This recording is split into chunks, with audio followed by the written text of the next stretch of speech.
I'm Sarah Aslino. I have been in tech and product for about 15 years now in the financial services space. Funnel optimization is my background. My name is Jordy. I'm a engineering manager and product leader by trade.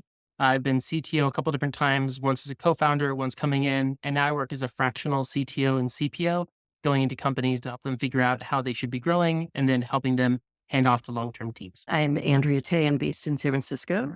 I come more from the marketing leadership side of things, and I've been working in tech for, 15 years. And before that was in entertainment. I'm Jyothna. I'm a full stack product leader with 15 plus years of experience, working on both delivering 0 to 1 products, product market fit, as well as high scale products with millions of users and billions of dollars across a variety of industries. Hi, I'm Jean Teschler. I'm one of the partners in PAC with Mary Beth. I have a 35-year career in consulting, running my own consulting firms, as well as being a startup founder 3 times now. So understand both how to build and scale companies, but also consulting in a lot of different areas, including tech, healthcare, and consumers, how consumers behave with products. I've had a lot of diverse experiences over the past 20 years of my career, and I spent about 15 in startups and then also in consulting, clients that range from pre-seed to Fortune 100 companies. I've been product leader and founder for B2B and B2C solutions, mostly in highly regulated industries for nearly a decade. I'm very passionate about curating product leader fit pack and building impactful tech solutions that create win-win scenarios because I'm knowledgeable about all the challenges startups face, and I really want to help make them easier to be overcome. A really impressive set of resumes there. I appreciate the intros. I'm the co-founder of Elevora, a technical founder on the AI end of things. Elevora, it's a combination of Latin roots, meaning elevating voices. Our mission is to get people in that setting where they can really say their piece in an interview rather than writing a cover letter and throwing it in with the other 1,000 applicants. We've been around for 8 months. Our core pilot product right now is what we call instant interview. They're open interview links so that candidates can actually interview to apply rather than apply to interview. We're doing away with resumes and cover letters. It's just an instant interview that they can do in 10 minutes as their application. Where we're at right now is finding that specific product market fit, because our solution is extremely broad and very widely applicable across industries, across job levels.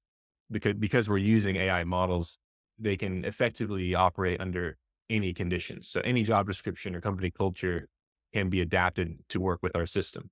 So it's kind of a blessing and a curse. We solve a myriad of problems, which is the core one and who has it. And that's what we're trying to figure out. Could you share more about the AI part of this and what you're doing that's unique in the space with AI?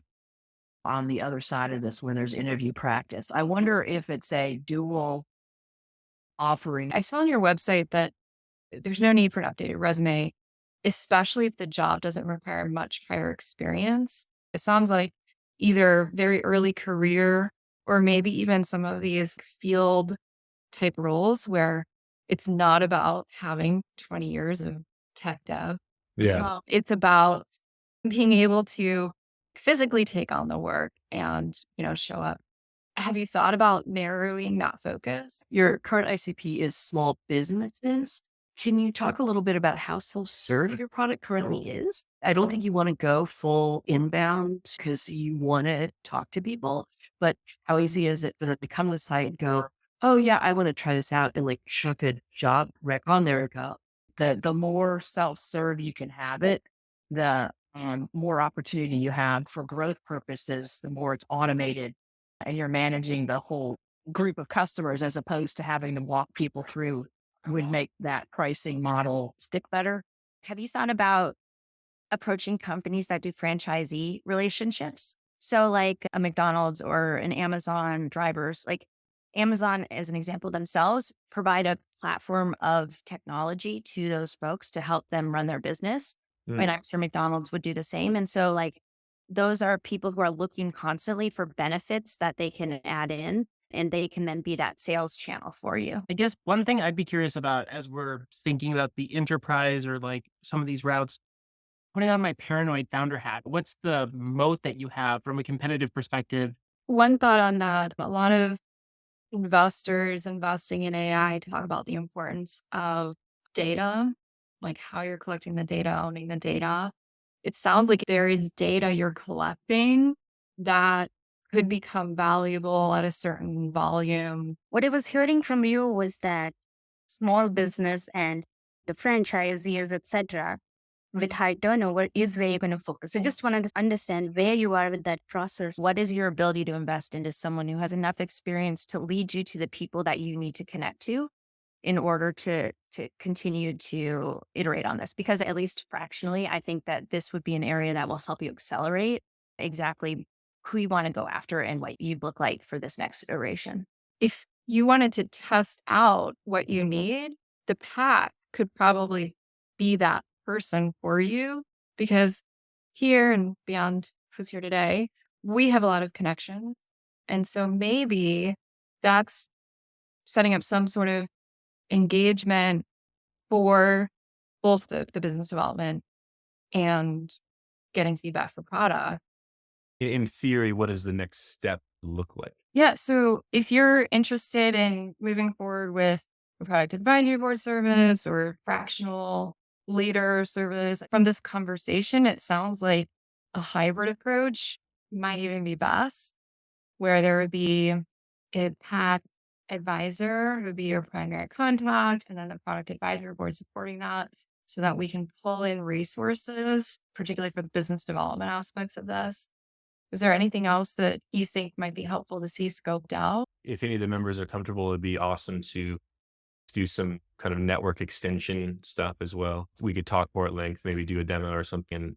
If we could potentially find some intros that would be synergistic for me, that'd be awesome. I think that'd be a cool channel as well. Yeah, that makes sense. Okay, so I think I have a good sense of a scope that we could share with you. If we're driving towards outcomes, which is something we like to do here at the PAC, we would want the engagement to be at least 3 months. It was cool to just have like 6 new perspectives on this just all at once. That was awesome.